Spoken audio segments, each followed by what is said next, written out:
Calling the Airport Authority meeting to order. Julie, roll call, please. Mr. Haw. Yes. Mr. Peterson. Here. Mr. Suda. Yes. Mr. Dent. Yes. Ms. Healy. Yes. Ms. Goodman. Ms. Kaminsky. Yes. Okay. Everybody's had a chance to, has gotten a copy of the agenda, has had a chance to review it. Any comments, changes?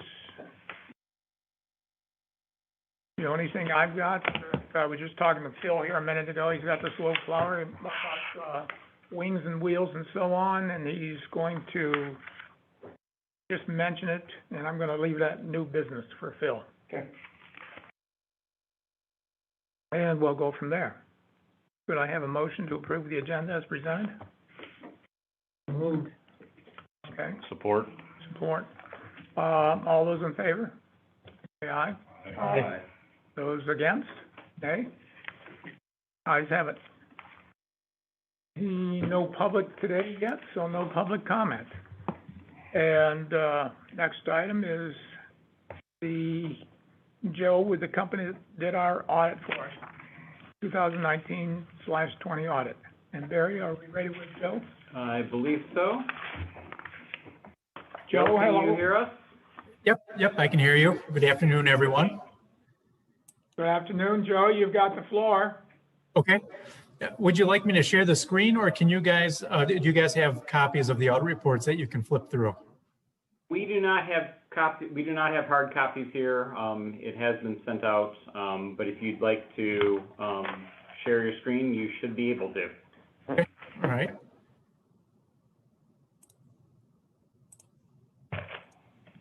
Can everybody see the report right now? Yes. Yes, go ahead. Okay. All right, great. I would like to thank the board for allowing us to serve as your audit firm. Was certainly a second year of extenuating circumstances, and we definitely appreciate all the extra effort that went into this year's audit to make sure that it went smoothly. A lot of extra effort goes into scanning and uploading and making sure that all the information is being shared electronically so that we can move forward with the audit, and hopefully we can get things back to normal during the next audit cycle. But do appreciate all the extra effort that the staff put together to make sure that the audit was completed timely. We were able to go through and verify the revenues and the expenses and the assets and liabilities of the authority.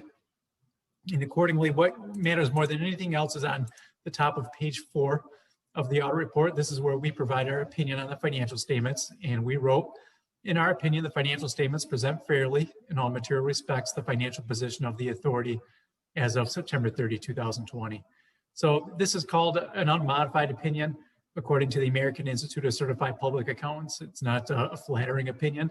I always explain it as being a clean opinion on your financials. It means that your numbers were verifiable and that we could work with the county and with various financial institutions and confirm and validate the numbers that were provided to us in the financial statements.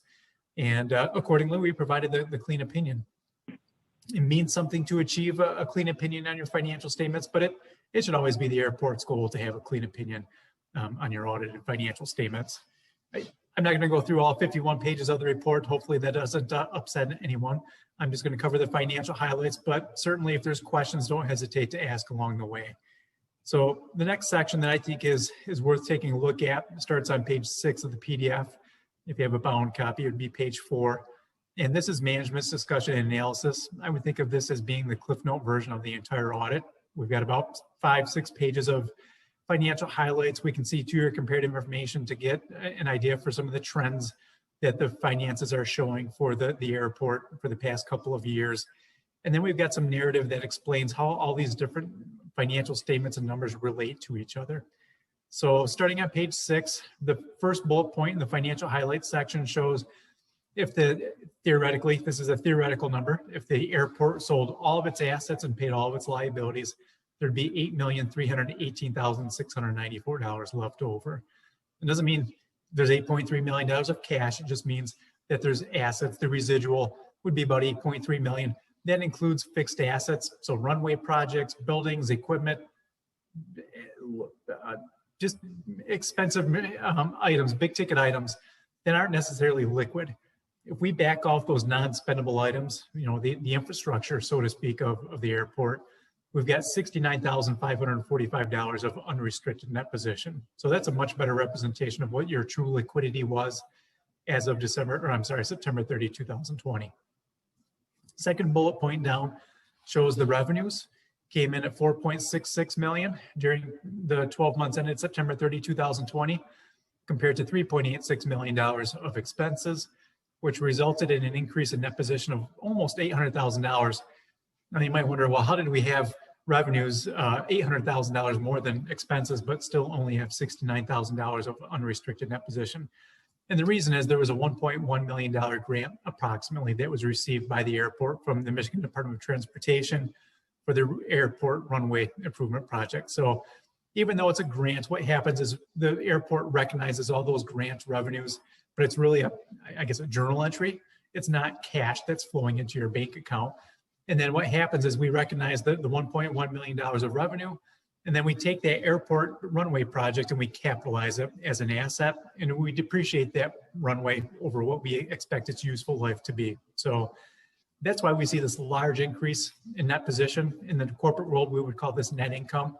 We like seeing that position increase. It means that you're operating at a sustainable level, but we've got this really large disconnect between the increase in your net position and the increase in your unrestricted net position. The reason being most of that was used for infrastructure related items. Third bullet point shows that the general fund, so really you guys just have one fund, your general fund. The top two bullet points are on the long-term basis of accounting. So we're including fixed assets really is the big difference. Now the third bullet point, we're just talking how much cash came in compared to how much cash went out. And the increase in fund balance, in other words, your revenues exceeded your expenditures by $32,404. That's good. It means your fund balance increased by $32,000, leading to an ending fund balance of about $69,545. If we take that $69,545 and we divide that by the annual expenditures of the airport, you guys have about 1.5% of the total annual expenditures sitting in your fund balance. So it's still pretty light, but trending in the right direction, $32,000 better off at September 30, 2020 compared to September 30, 2019. So certainly trending in the right direction. If we skip ahead now 2 pages, what I did want to point out here is if we look at, these are the comparative assets and liabilities in the net position, the residual for the past 2 years of the airport, very bottom or second to last row, the unrestricted net position increased. So I mentioned that the fund balance increased, your unrestricted net position, those two numbers are almost always directly related to each other. And in fact, for the airport, they are identical to each other. So you can see your unrestricted net position increased from $37,141 up to $69,545 as of September 30, 2020. So your fund balance is trending up, your unrestricted net position is trending up as well. And then if we skip ahead now 1 more page, we get a look at your revenues and your expenditures, your expenses for the past 2 years. This too is on the accrual basis of accounting.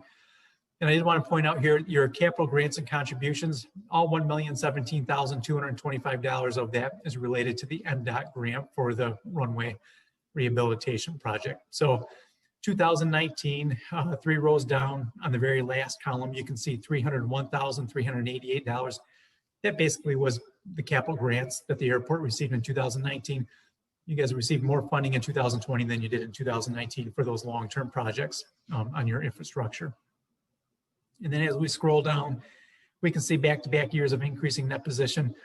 Most of this has to do with your capital grants. So $301,000 in 2019 led to a $48,000 increase in your net position. And then we look at 2020, a $1,017,000 capital grants, which led to a $796,395 increase in that position. So I'm going to skip ahead now all the way. If you have a bound copy in front of you, you would go to page 27, and then you would turn 9 more pages. The page numbering starts over because the first section of this 51-page report is your financial statement audit report. The second 10 pages, the second grouping is your federal financial statement audit report. And on page 9 of your federal audit, we get into the schedule of findings and question cost. I kind of like this page because it's a nice dashboard showing the auditor results. So I mentioned before that the financial statements received an unmodified opinion. So a clean opinion on your financial statements. Because the airport expended more than $750,000 of federal awards during 2020, we also do this second audit, a federal financial statement audit.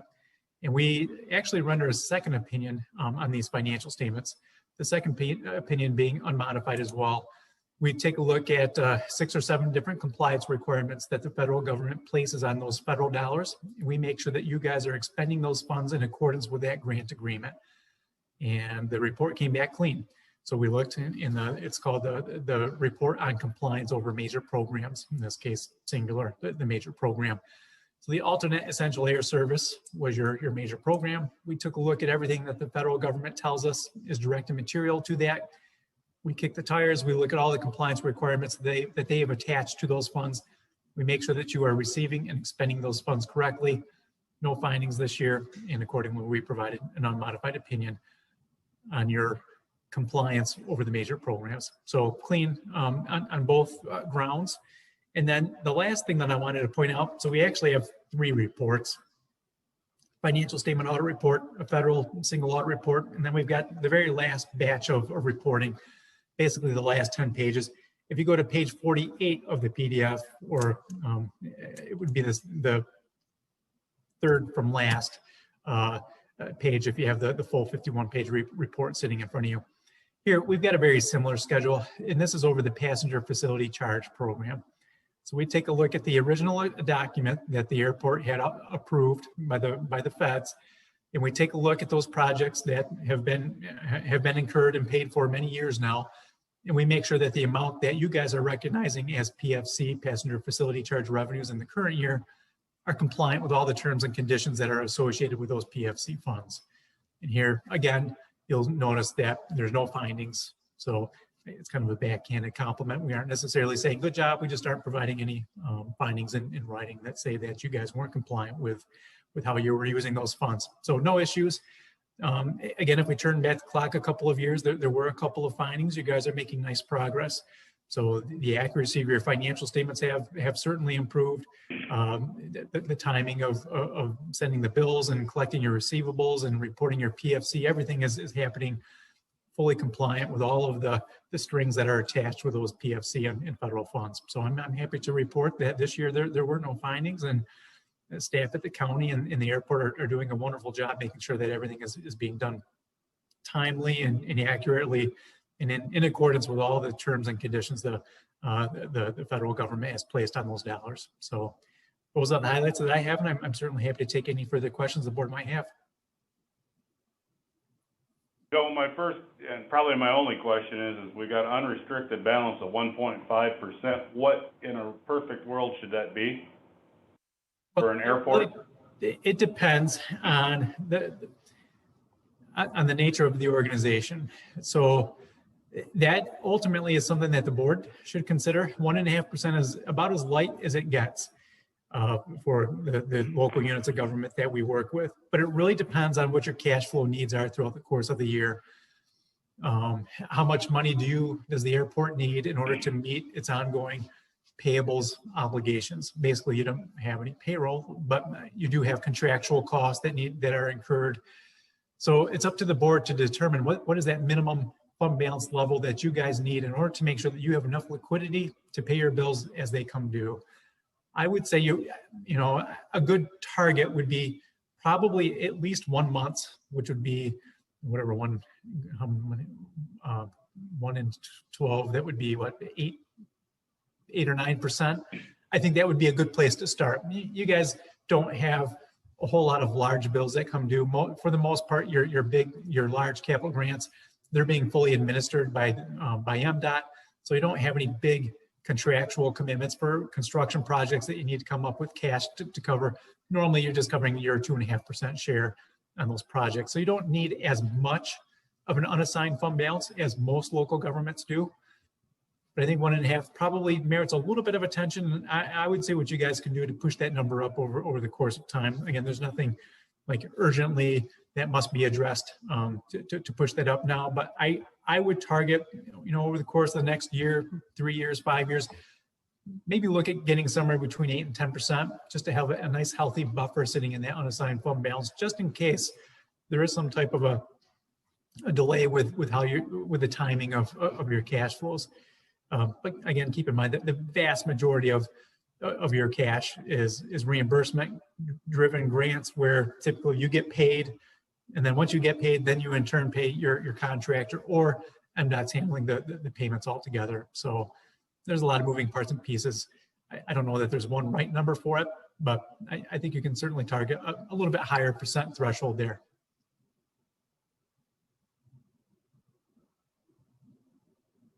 Any further questions, folks? Joe, I think that's pretty much it. Thank you. Okay, great. Thank you very much. I appreciate it. Yes, thank you for the job and the good report. Yep, not a problem at all. Except for 1.5%. Okay, Susan. yes, And Barry. thank you. And now, if we want to go to the 8 to 10%, I think that falls back to the county, doesn't it? Just to put. Well, we'll just write Hot. bigger checks. Yeah, there you go, see. I think the issue, if Barry wants to discuss, is more what's coming up in the capital plan with that 2.5% coming up on the, what you said it was, Barry, about 174,000? Yeah, about 3 years out. Really have to start building towards. And, we've got those, and that should come up in the budget committee and or capital projects committee discussion. Okay. Moving on, next item is the minutes from our May meeting. Everybody hopefully has gotten a copy of that, has a chance to review it. Or the June meeting, I'm sorry. The only thing I saw on there, Julie, was on the bottom of page 1, where it says page on hand. Oh, okay. Should be page 1, I believe. And then I was looking at page 3, where it talks about if there are any projects wanting to be completed with CARES Act funding. Was that, Jeff, I think that was some reference to what the CARES Act funding that we were talking about, that, or something different? We refer to it as ARPA, American Rescue Plan, whatever. Same. to So most it people. was you that requested it, not you, Barry, right? Well, I brought it up Okay. after a conversation prior that I had with Mr. Dunn. So what we've got in our minutes there is okay? ARPA would be a better description than CARES Act. What was that again? ARPA, American Rescue Plan. Okay, well, let's put that in ARPA. there. Okay. AR. You got that? Got it. Okay, I'll make a motion to approve the minutes as amended. okay. I hear a second on that? Second. All those in favor, say aye. Aye. All those not in favor, say nay.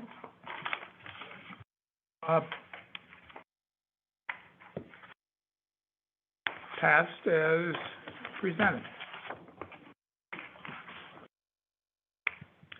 Okay, the treasurer's report is coming up next. Assume everybody's gotten a copy of the treasurer's report or the June 2021 accounts payable report. And if everyone has had a chance to review it. Any comments, questions? I have one, State Chemical Solutions. Is that somebody that came over here to spray something around the place here or what? No, that's, chemical that we buy each year to basically spray. It's like a better version of Roundup, Okay, more expensive. okay. Yes, and also landscaping, that was around the yard here for mulch, and that was, Yes. they also spread it for that price? Mhm. Okay. Sounds good to me. Reasonable price. That tank monitor is all done and taken care of now? Yes. Good.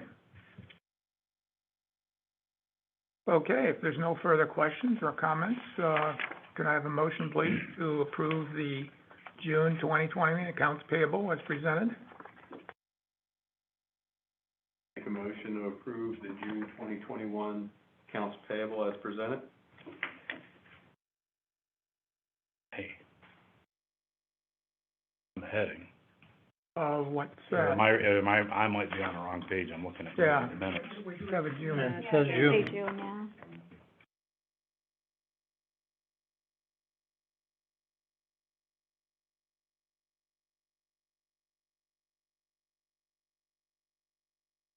Look like this? Yeah, I've got it. Okay, I apologize. you're all You're set? good.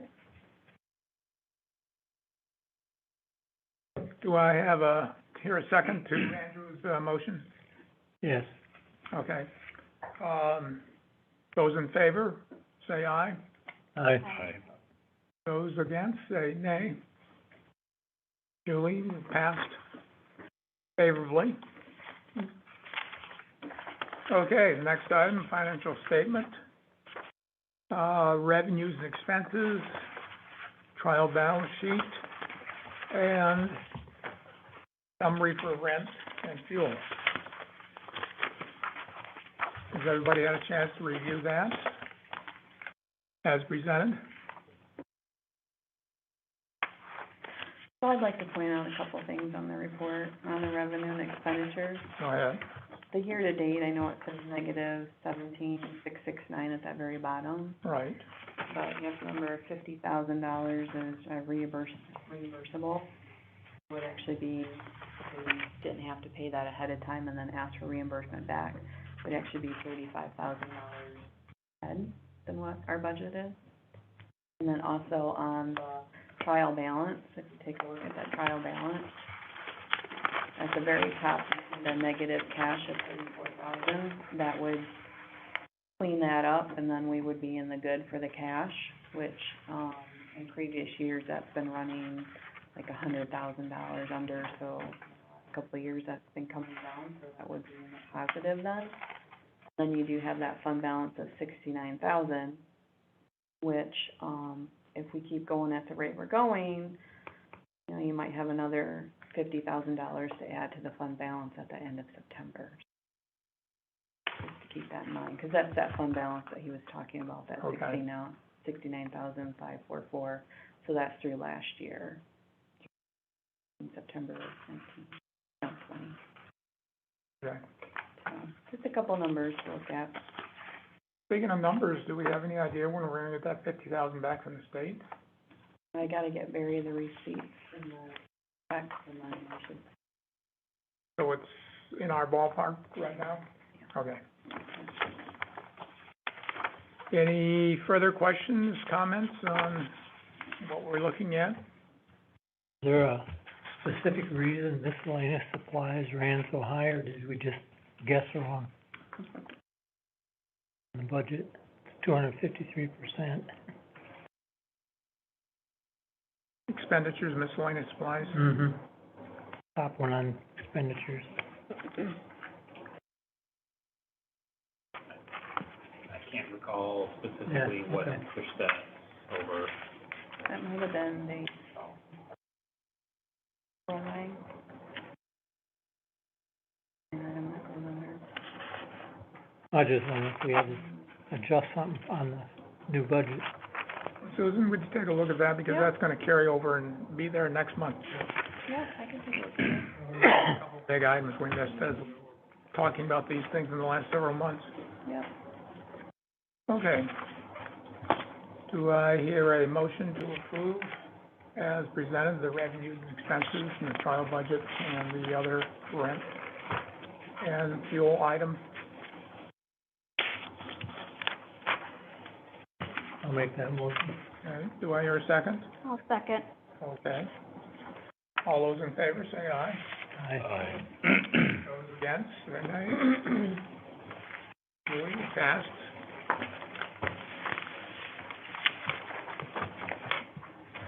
Okay, moving on. The executive committee did not meet. So we'll move on to the budget committee. And, I do have you got some more handouts for that? handouts Okay. of what I have emailed, and I guess I potentially emailed this twice, so I did.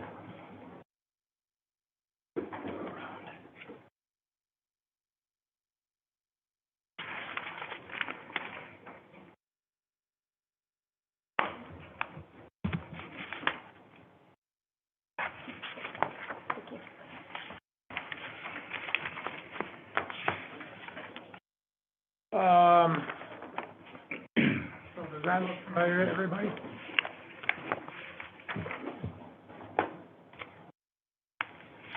So I'm gonna let, Andrew talk about this a little bit, since he's the chair of our group on that. Is that okay with you, Andrew? Yes, sir. Okay. Basically, we didn't make too much adjustments to what Barry, initially drafted for the operating budget, other than, adding in a line item for transfer out capital reserve. As we were looking, the previous week we met regarding the capital budget plan for the next 5 years. There's a significant shortfall in funding those capital projects going out 3 to 5 years. As Barry mentioned to the committee, there's been this ongoing, just kind of kicking the can down the road on some of these projects, and sooner or later, as this property ages, those projects aren't going to be able to be kicked down the road much longer. So the recommendation of the budgeting committee was to actually call that out in a line item and have Barry present to the county that actual capital plan so that they could see what some of those needs were and what the justification was to start building that reserve in order to fund that 2.5% match. I think, Barry, you said there's it was like an $8 million project. If I could just talk briefly, so the third page of what I just handed out, and was also sent out in email, is that kind of capital projects, looking out in that roughly 5-year time frame. And there are really 3 things that are kind of larger ticket items. The first being what we currently have near term, which is finally finishing tackling our T-hanger building.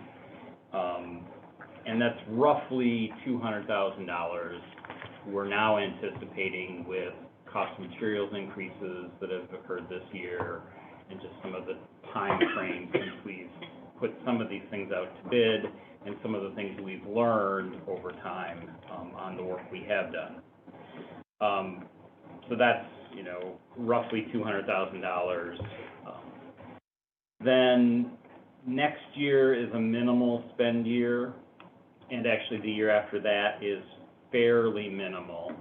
But then we get out 3 years from now, and you'll see that while on the top half of this list, which are kind of our local projects that we're funding 100%, on the bottom half is really our capital projects that are grant funded at a 2.5% match, but that we're looking at a major set of projects about 3 years from now that will total about $7 million. And 2.5% on $7 million is still a pretty good chunk of change, roughly $175,000 anticipated in that time frame. And then as we get out to that kind of 5-year mark, that will put this building at 20 years old. And, we're anticipating that if that's about the time frame that we're needing to think about things that are kind of wear and tear items, whether it be carpeting and flooring, whether it be HVAC, the doors. We had a $1,500 repair this year. Of our sliding doors get used fairly regularly. So there's a lot of things that is looking at that. And then one other item that is in there is the fuel farm. We just put in the dollars to replace the monitor, but the pumps, the motors, the equipment, those are probably now at least 30 years old. And again, will need to get replaced at some point in time. This isn't necessarily a drop dead date, but it's we need to start planning for when that happens, how we're going to fund it.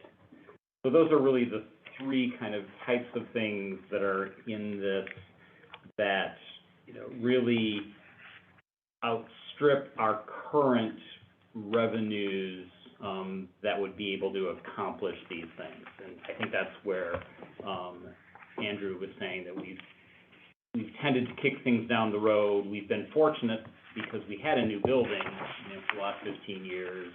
So a lot of, things have been, lower on the maintenance side, but that benefit will be ending. So that's just kind of a rough overview of that.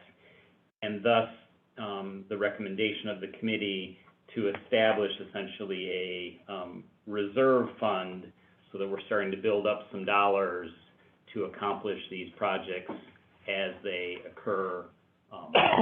One thing I'll guarantee is it's not going to be on the timeline that I'm planning out, because nothing ever is looking out 2 years, but those things will happen someday.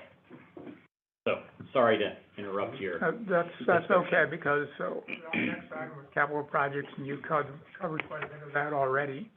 And, if you see that capital projects sheet that's very handed out and so on, we're probably $180,000 loaded for next year, and that's coming back to what hopefully maybe the county will help us fund.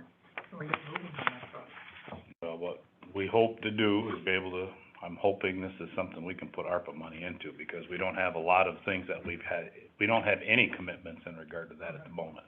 So, Jeff, do we have to put together some kind of paperwork for this, or just pass this on to you, or just? Susan is our resident expert at the table today in regard to that. So I know that what I know, and it's changing all the time. Constantly. I know if you get a federal grant, we can't use ARPA money to do the match. Okay, but That's always been said and done, so. But we're not talking about federal Right, grants so the yet. hangers up here, this stuff here, you have to come as to how it would benefit the community and how it would benefit community. Or how is that helping to navigate COVID? Those are the two really strict requirements for that. So, do we put together a report or something like that, Yeah, or? you could do that. So, do we have And then you can submit it to the administrator. So do we have some paperwork for guidelines to put together this I report? can send you some stuff on that. Okay, and I why can don't you help go ahead and with do that, so we can go ahead and put that together. There's usually always a paper trail of some sort. What I always say, it becomes a shell game, and to a degree, and that's a very simplistic statement by me, but it becomes, how can we navigate the system to make things work on our behalf? And everybody's going through the exact same stuff. There's local units out there that are gonna wind up sending the money back, probably, because they don't have any way to, Right. some of the small villages and stuff, even some of the small townships. Well, and some people just don't have the manpower or the employees to track it. There's a lot of reporting that goes along with it to be able to do that.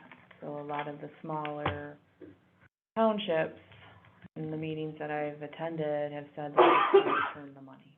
Like, they're gonna not even request the money. Okay.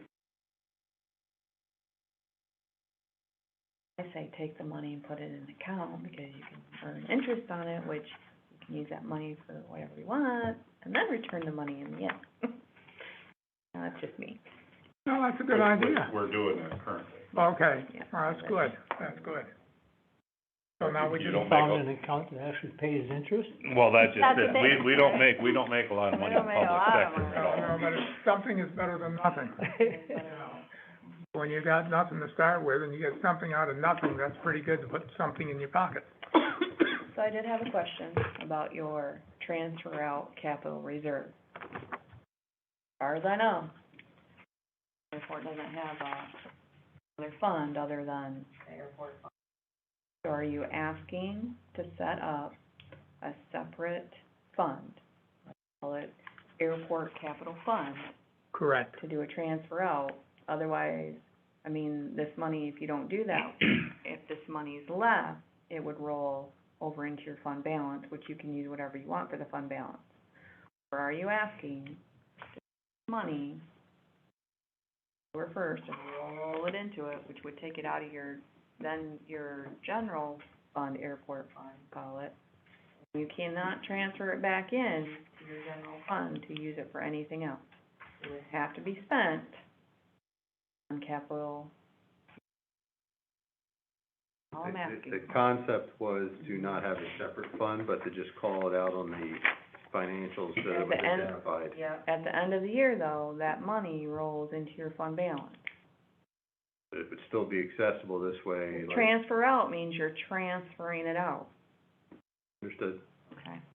That was the question that the committee had asked Barry, was I mean, we could, not you to have to set could, up a whole separate fund, so that Right. if there was an emergency, So I the would- money I- was I- So there. you want this legal change? yeah, I would not call it transfer out. Transfer out means you are transferring out of this fund into another fund, that's what that means. So you could just call it capital projects if you want, we can call it that. How would that be tracked long-term It would- on the balance sheet, such that we know how much we've allocated from previous years? So everything rolls into the fund balance, so that's why I said, if you wanna set up a separate fund, So. that could be use- tracked. But, so how could we use single fund balance but still track An Excel something spreadsheet. that we've allocated out? Mhm. So what is better to track kind of off the books, how we've You thought could- about doing things? You could set it up in an Excel spreadsheet. Also, this is the first year that you're requesting, right? Kind of. From my Use that perspective, money we've aside. always had this fund, and we've used the PSC account to kind of track that.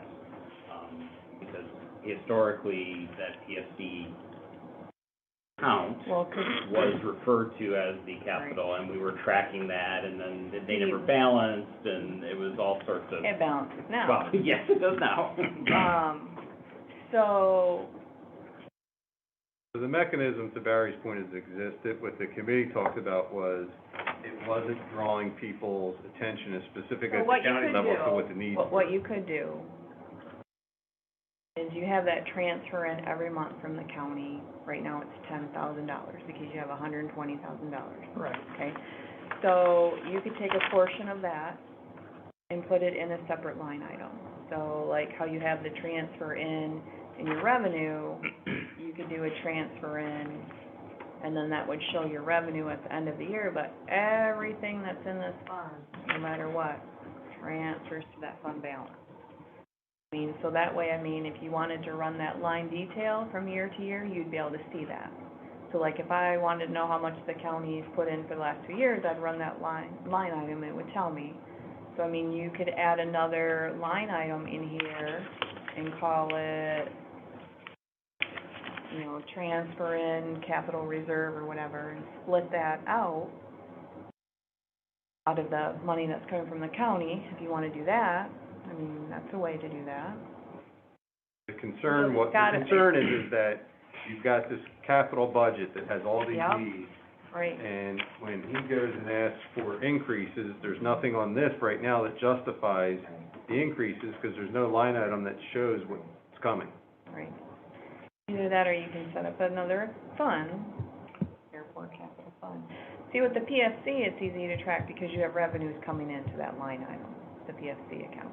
You have revenues that go into that line item. And then there's another, I set up another line item that shows that expense. So at the end of the year, you know, I take money out of that account to reimburse the county because we basically covered those. So you now that balances.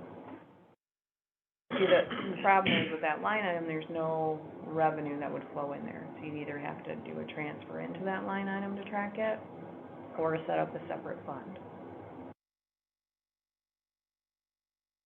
But again, still, if it's a line item, line items only balance within the scope of the fiscal year. Right, And we're looking at something that's, we intend to build up funds over a period of years. So, right. to me, a separate fund is logically what this is.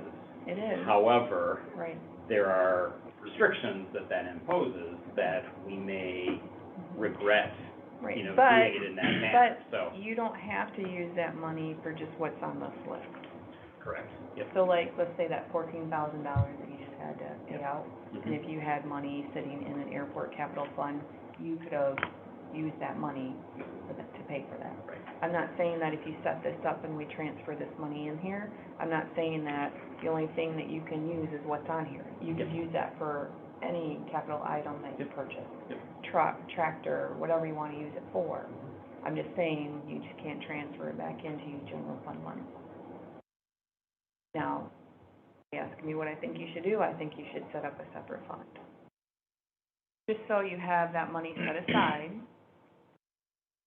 Every year, you can put money aside to go in there.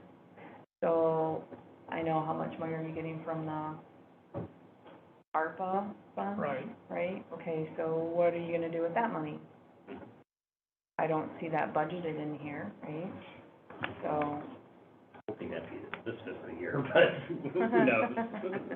Right, and if we had that fund there, right, then we So can even pull though that you're only- out and start working on those things. right, so I'm saying, so let's say you only have the 33 to put in there, but let's say we don't get the ARPA money till next year.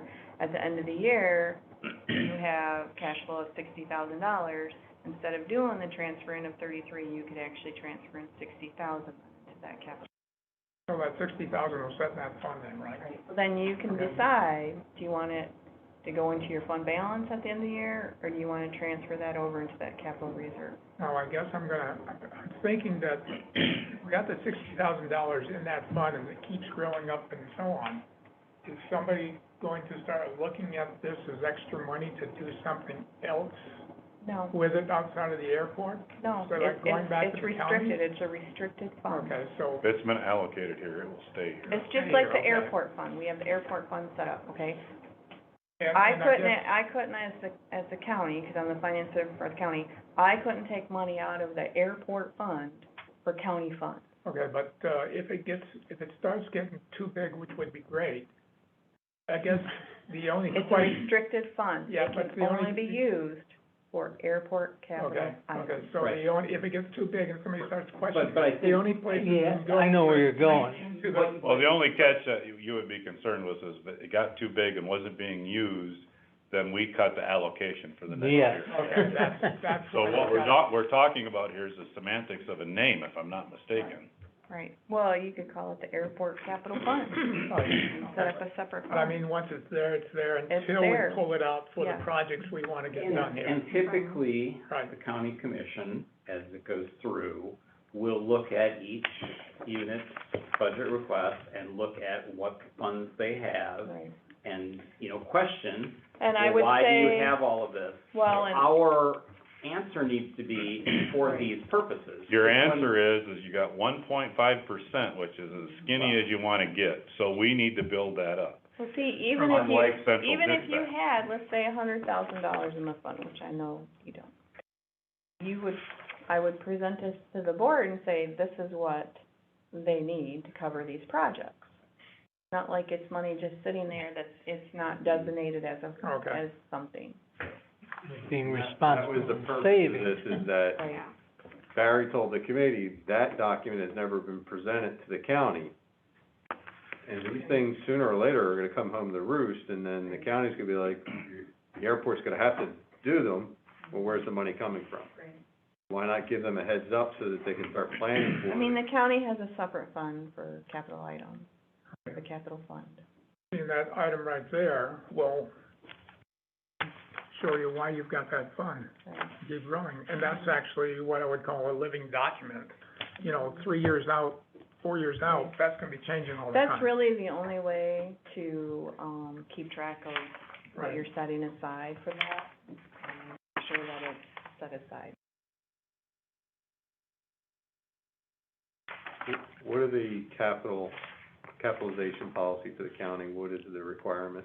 I can send it to you, we have one, we would That's my follow only the concern. same. Yep. From an accounting standpoint, I totally agree with what you're saying, but I also don't want Barry to be hamstrung based off whatever that capitalization policy is, that if he has a major repair and he Right. doesn't have the funding for it, that he can't tap into that fund.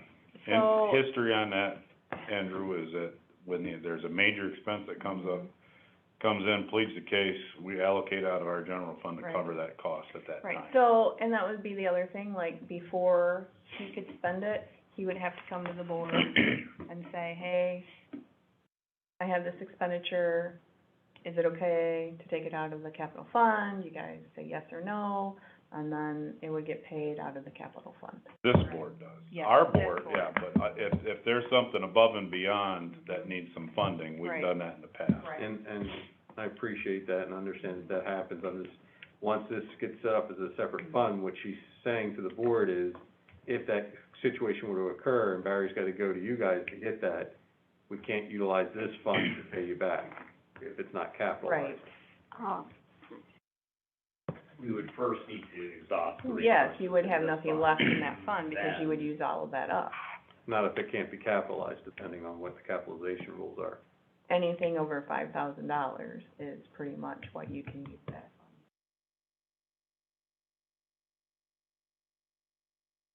So did we capitalize the fuel monitor then? It'll go on a fixed asset list with the auditors, yes. But because we don't have separate Right, funds, it's right. all just a general fund expense, right?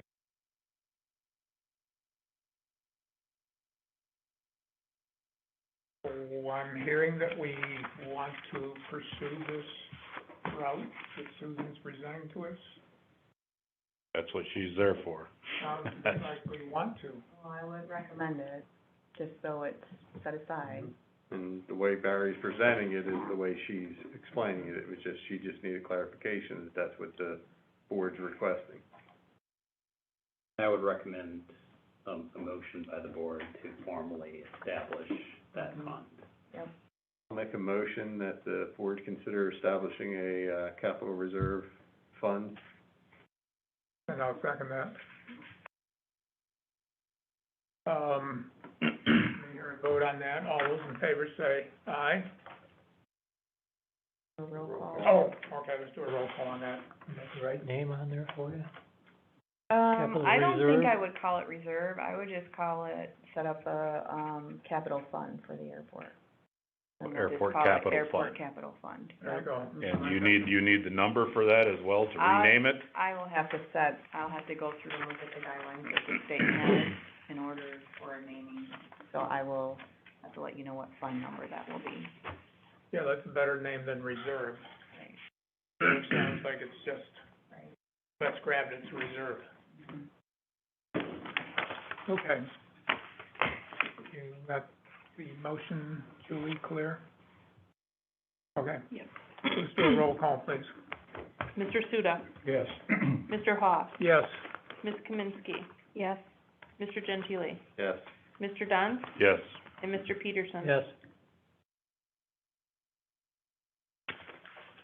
Okay, any more comments on budget or capital projects committee? Good job. What? Good job. Let's move on then. Barry, it's yours. Okay.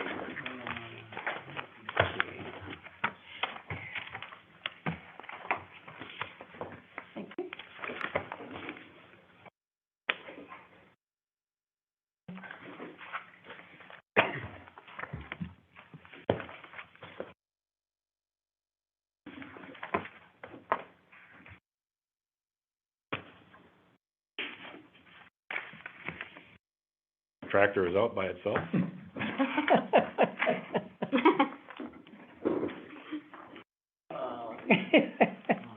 It's one of those remote ones.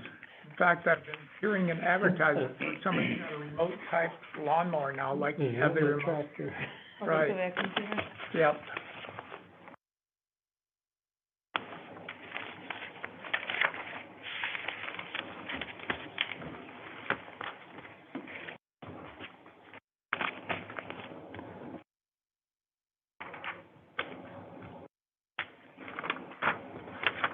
Okay, so the first bullet here, airport incidents and accidents, is generally meant for things dealing with airplanes on the airport. That's why I have an asterisk, because there are a couple incidents and accidents that have occurred. Well, let's talk about the first one. So, one of our employees was out mowing near 31 and was making sure they avoided hitting the base of the billboard, but ended up hitting the light bar that extends out from it. So if you actually drive by the first billboard inside the fence, there's this metal thing that's the light that's supposed to be shining up that's just kind of dangling there. The current estimate is about $8,000 in repairs to the tractor. It ended up hitting the exhaust stack, which then ended up getting pushed into the windshield, which broke the windshield. So it's about $3,000 or $4,000 in parts and about an equivalent amount in labor. So through all this, is the employee okay? Yes. Okay. I submitted that to the insurance company, and we're going through that process. And then there's, I believe the estimate right now is about $1,000 of damage to the billboard. That comes out of our liability policy, whereas the tractor damage comes out of our property policy. So both of those insurance claims are proceeding down that path. What's the value of the tractor? $150,000. I'm just kinda, I've got thousands of hours on tractors, and there's not a lot of obstacles out there. It's almost like I know stuff happens, but that's a little tough pill to swallow on that. You're really going into it today, aren't you? Well, I'm just saying, that's,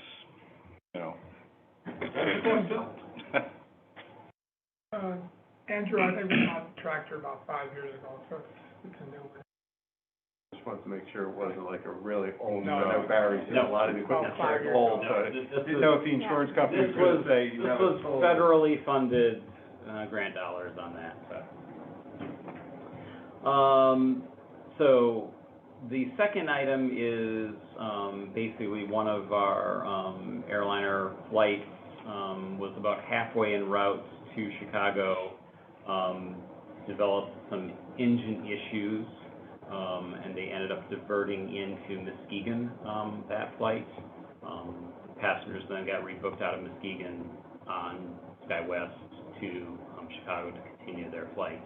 As far as I know, that the aircraft is still in Muskegon. They're still trying to figure out what to do with it. Don't want to make it sound terribly scary. It's not like the engine quit. It just was low RPMs and was basically low oil pressure, I believe, were the symptoms. So being over the lake, they took safety precautions and diverted into Muskegon for that flight. What plane was that? Was that the Cessna or was that the? That was actually a Cessna. Overall, things have been very busy, especially on the general aviation side of things.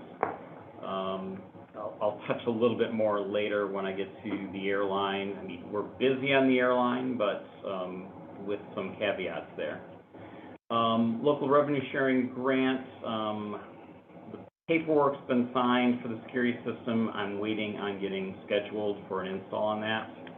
And on the hangar electrical meetings, I'm working with consumers on their paperwork that's going to be necessary to get that accomplished. I don't have any updates on the law enforcement coverage update, and I have not heard anything from the state on the our inspection of our fuel tanks. Should have happened by now if it was following the timelines that they said they were going to be following. Nothing on that. But now that we have the fuel monitor in place and I actually have reports that I'm supposed to have, I'm in a much better position to actually deal with that inspection. On the Manistee Township side, Jerry and I had I think a good meeting with George Saylor, shortly before the township's latest planning committee meeting at the beginning of this month. Coming out of that, I think our legal as well as the township's legal, which are both within the same firm, now actually have an understanding as to what the issues are. I've had one conversation with the zoning administrator since that time, and it gave a couple comments on some cleanup that I would recommend they make in their updated master plan. So I believe that process is now on track, and I'll continue monitoring it, but I'm not anticipating any roadblocks in that. Once that master plan is then adopted, then some of more of the thorny issues about their zoning, zoning ordinance need to get addressed next, but I really don't want to be pushing on the really thorny issues until we get some of the lower hanging fruit approved and the process first. So continuing working down those paths. Employment numbers for June and then on-time performance. So the employment numbers ended up being 1203. I was anticipating, upper 1200s. We had a number of canceled flights just before the 4th that ended up, that really week before the 4th, week after the 4th, pretty much every flight is sold out. So when you cancel 2 or 3 flights, there's no ability to rebook them on a flight because it would be 3 or 4 days before the next available seats are there. So those passengers just get displaced, and most of them ended up flying out of Traverse City instead. That's where Cape Air generally tends to route people, putting them on either American or United into Traverse City. So that Barry, how do they get them from here up to there then, or what do they do? Either they let them drive. Oh, okay. I mean, it depends on where the flight is canceled. If it's canceled out of Chicago, it's very easy. Okay, right. And then they direct, who's ever going to pick them up to pick them up from up there instead of here. Our passengers tend to live between here and Traverse City. We don't have a lot of people to the south of us that are driving up. And so, it tends to be not a huge inconvenience,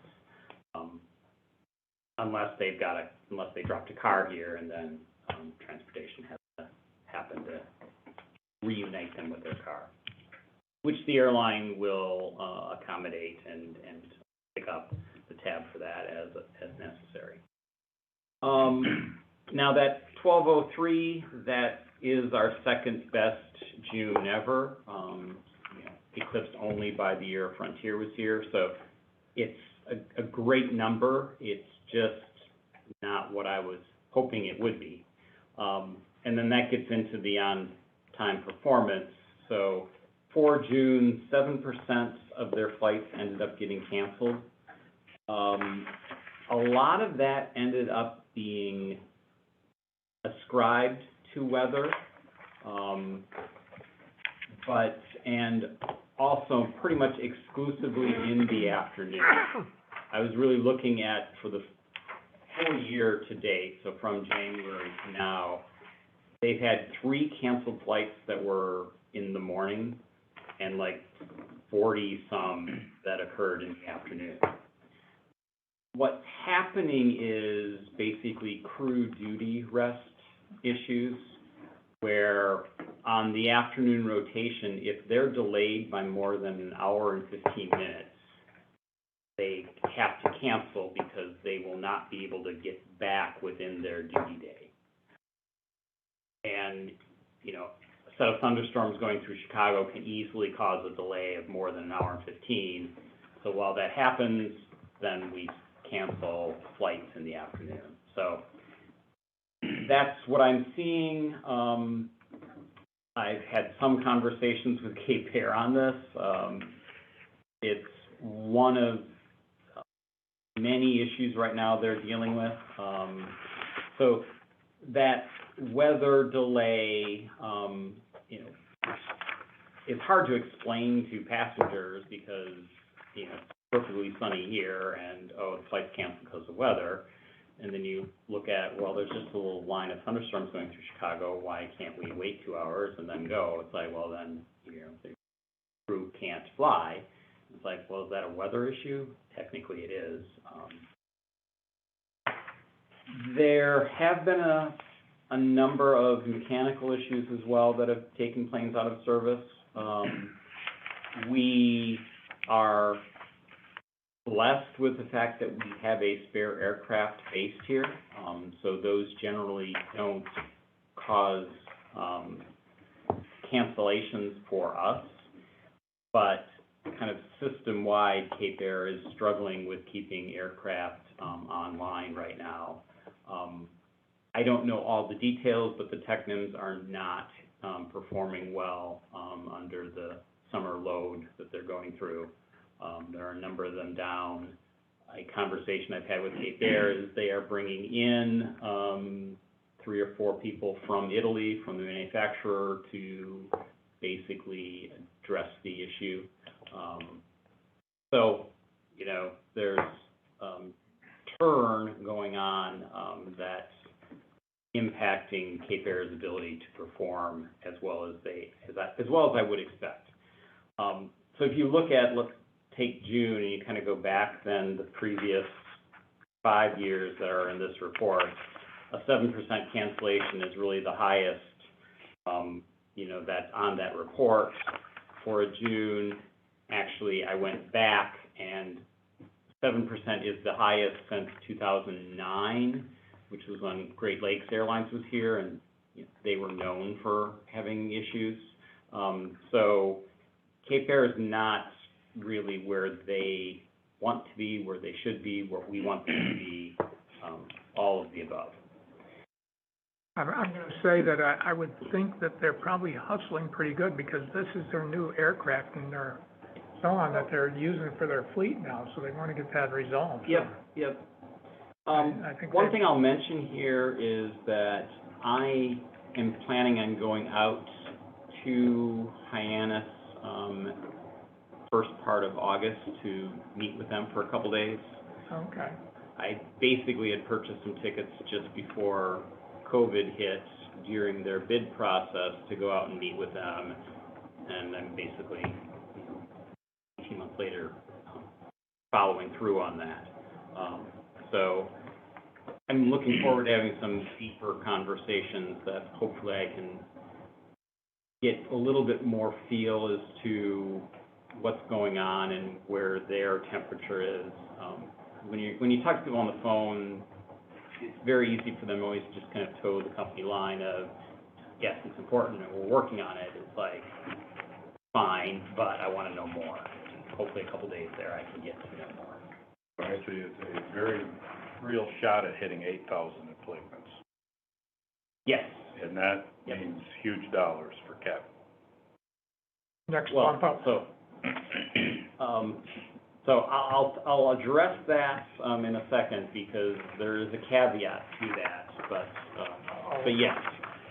On the next slide here, airfares, an interesting report this month.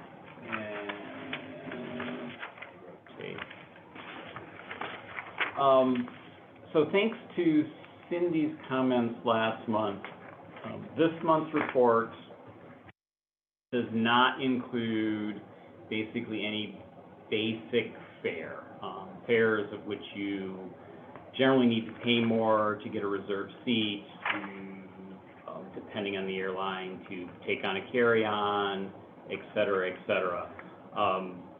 So this is, and due to the nature of how fares out of Manistee get bundled and purchased.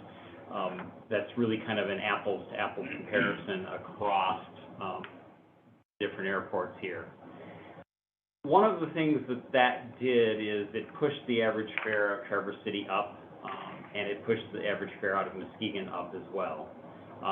Whereas the average fare out of Manistee really stayed about the same, over the last month. Those two airports went up on average $50 and $64 by filtering out kind of those really low fares that come with significant restrictions. What is interesting is that even though Grand Rapids, I applied that same filter to, their average fare dropped in the last month. And a lot of these fares that came up as the low fare did not even have the restrictions attached to them. So for whatever reason, Grand Rapids is a much more competitive market this month, and that kind of shows here. It still puts us not in the best light. You know, our average is the highest, and in only one of the 20 markets were we the low fare, and that was out in San Francisco. And again, this is a snapshot of yesterday's data looking at a trip towards the end of August. But what is happening here is our fares to Chicago have gone up significantly this summer. And this is by design, but yet it then has impacts when you then take so let's look at just the round trip to Chicago. We're advertising as low as $49 each way, which is, $98. That fare does not exist, probably until September. The lowest fare you could theoretically get, and that is if you booked 2 flights between now and September that had no seats booked, which is not something you're going to find, is $79 each way. Typical flights that are not very heavily booked, the lowest you're going to get is $99 each way, and then that goes up to $199. But the rationale for that is, if we roll back to kind of July 4th, a month before July 4th, we were sold out of flights around that weekend 30 days in advance. What that says to airline people is, if I'm sold out 30 days before a date, my prices are too low. So with my blessing and I'm part of this process, it's like they would like it if on any given day there was, a couple days before, still 1 or 2 seats available. So if someone had an emergency and, therefore were willing to pay a higher price, they would be able to fly out of here, as opposed to, nope, those seats have been gone for over a month. So we've really seen an uplift of the overall fares. Now, why are we having this? It's because we don't have nearly enough seats available in the summer for our demand. So the demand is completely outstripping supply. That's good from generating high fares and, revenue on a specific flight, not good for us meeting an 8,000 number. So that's part of why we're showing up at 403 average, which is $50, $30 to $50 more expensive than Traverse City or Grand Rapids. And there's what I did.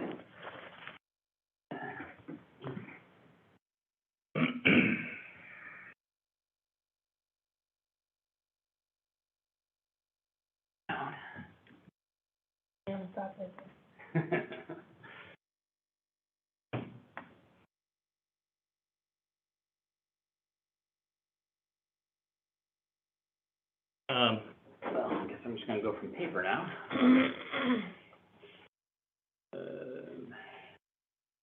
Missed it, hey? Yeah, I did. The Zoom will still be catching us, yeah, I guess that'll be good enough. So,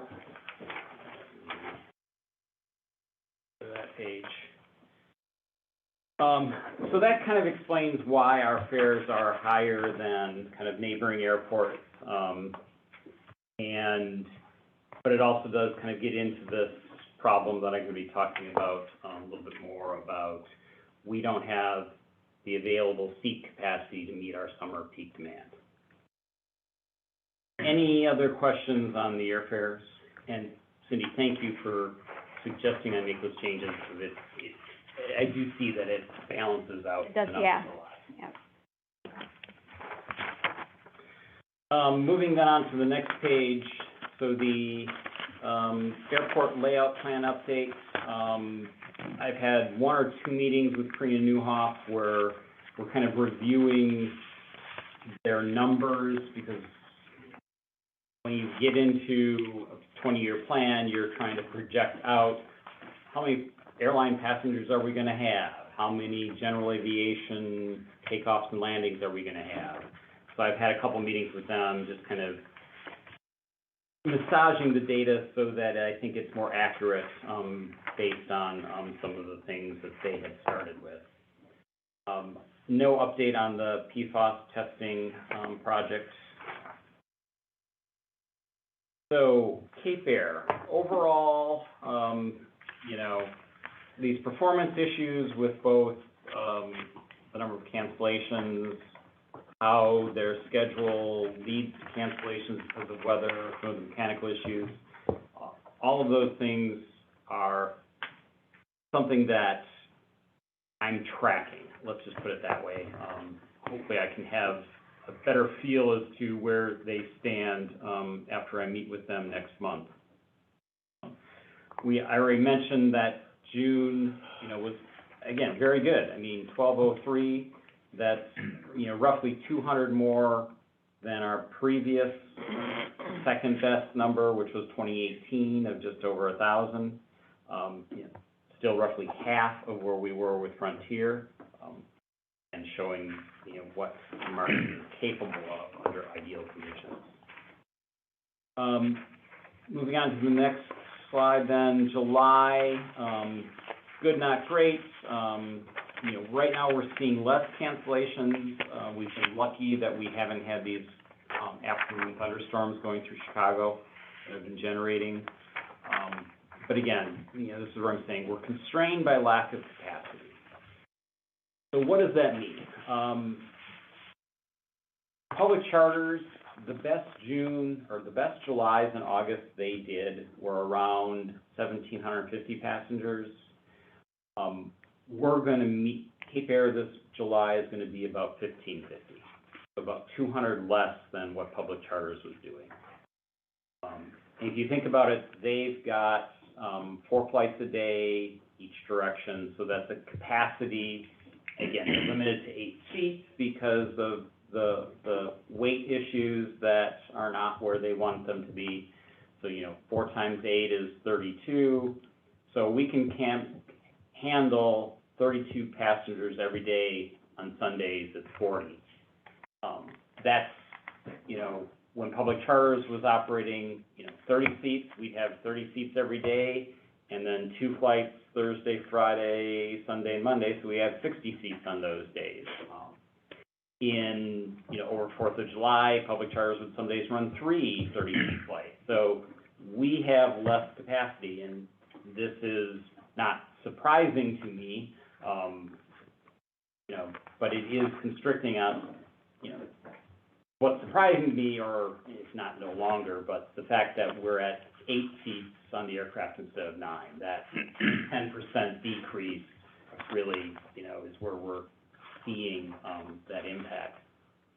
But I mean, every day we're running between 85 and 90% of capacity, which is really about all you're going to be able to get, because when you've got all these flights across the day, and you've got 7-7, 7-8, you know, we've got one seat available, A, it's at the highest price point, but B, if two people want to book, can't choose any of those flights. There's not an availability because they need two seats and there's only one seat left on the 3 flights that day.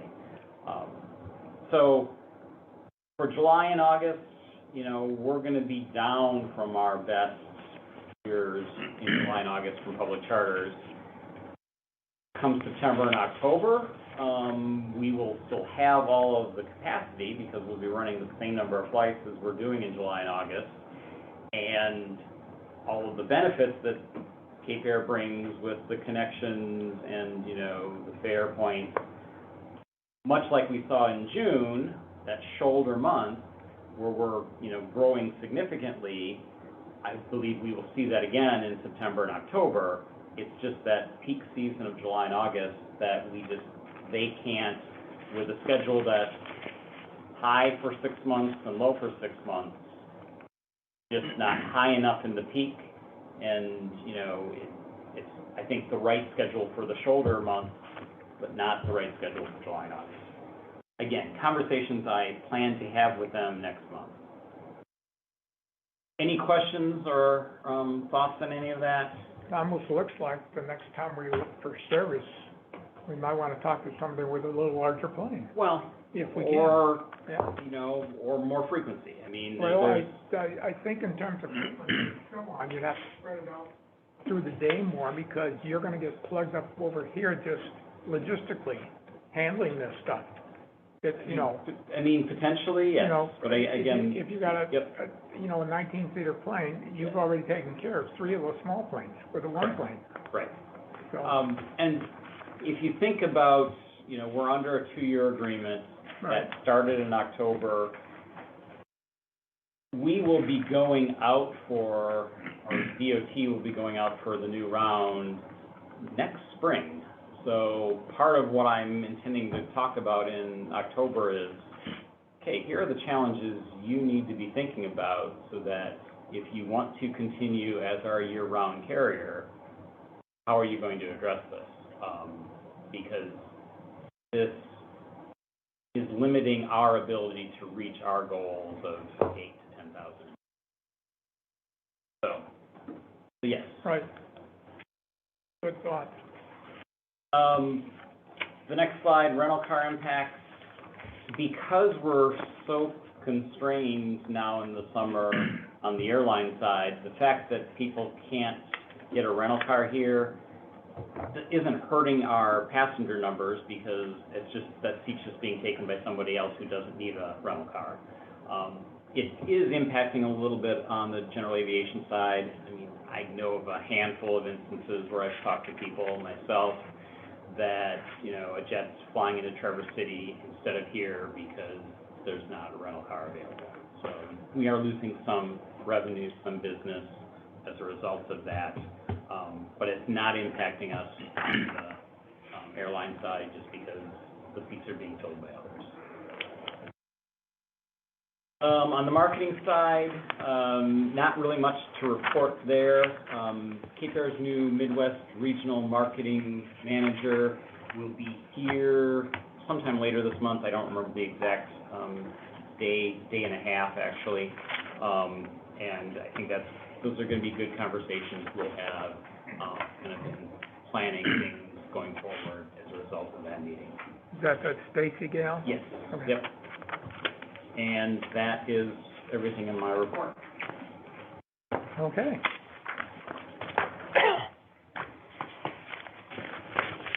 Thank you, Barry. Moving on, the next item we have on the agenda is, something we started talking about, I believe it was last March or April, referenced some photographs and so on that were floating around.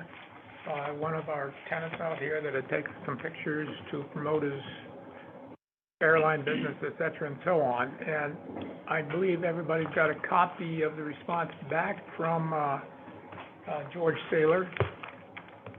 No, I will hand And one Barry's got a copy of that going out. I think Barry did email it. If you haven't got it, he's got some more here. Now, what I'm also handing out to back up some as to why he might have responded the way he did. There's a copy of my written request for him to, evaluate what we're talking about.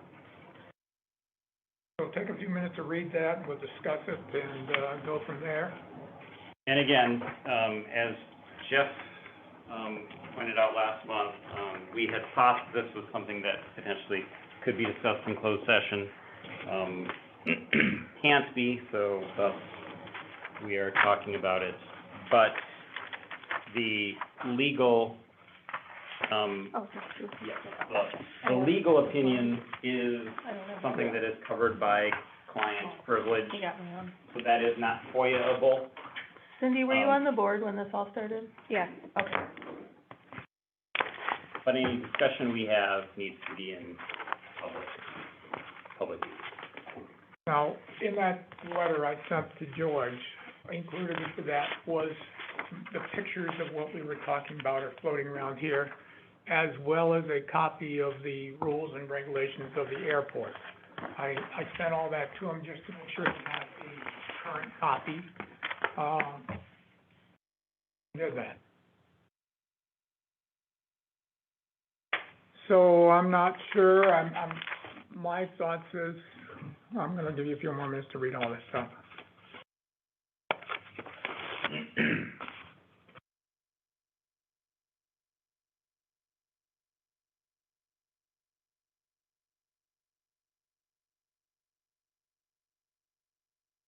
George's letter answers it and move on. I tend to agree with you, because, I didn't quite know how to bring this all up and everything else, but, what was there and the pictures taken and so on, and George got a very good point there too. But, you can get all that stuff right in the local magazine, that's the Star magazine, what do you want? Yeah. So anyway, I just simply, my summary when I was putting it together, my thoughts were that the photos were probably irresponsible, but not illegal. No airport rules and no regulations were broken. Mr. Shively had legal access to the areas the photos were taken. And I just got filed for future reference.